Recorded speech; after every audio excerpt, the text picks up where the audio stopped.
Alexander Bublik reveals whether he agrees with Nick Kyrgios' stance on Jannik Sinner. Kyrgios made his official return to the ATP Tour last week at the Brisbane International, competing in both singles and doubles alongside Novak Djokovic.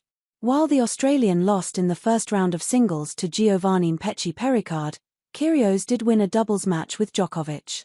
However, Kyrgios has mostly been in the headlines for his criticism of world number 1 Sinner, who failed 2 anti-doping tests last year. Sinner was found to have a small amount of the banned substance clostebol in his system in 2 separate tests back in March last year.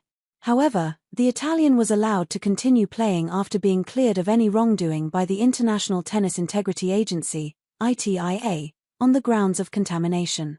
The case is still not over though, as Sinner is currently facing an appeal from the World Anti-Doping Agency, WADA, who are seeking a ban of between 1 and 2 years. There have been a lot of opinions on this case, with Kyrgios claiming that he would turn a match with Sinner into an absolute riot. Now former top 20 player Alexander Bublik has had his say when speaking to Match TV, suggesting that he does not back all of Kyrgios' claims. "If you take all of Nick's words, analyze them and draw conclusions, you can go crazy," said Bublik. "I probably don't agree." While Bublik has not gone into too much detail about the specifics of the Sinner doping case, the Kazakhstani revealed that he has had a situation of his own. The 27-year-old shared a time when he missed 2 anti-doping tests within a year, and was 1 away from receiving a ban. "Once I didn't change the address of my house in Monaco to St. Petersburg, and people came to Monaco," explained Bublik.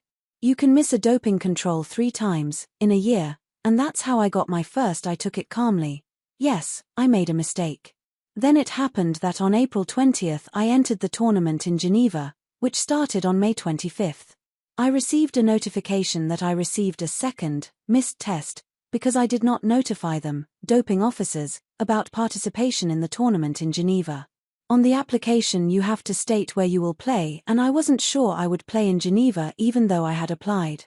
They equated it to a full-fledged doping control pass." Bublik continued, "If I had gotten another, I would have been disqualified.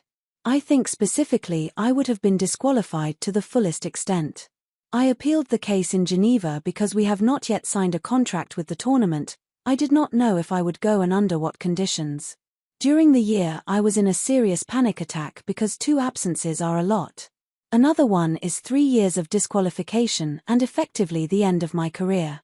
American player Jenson Brooksby found himself in this situation back in October 2023, receiving an 18-month ban after missing 3 anti-doping tests within a 12-month spell. The former world number 33 had this ban reduced from 18 to 10 months, and is set to return to action at the upcoming Australian Open.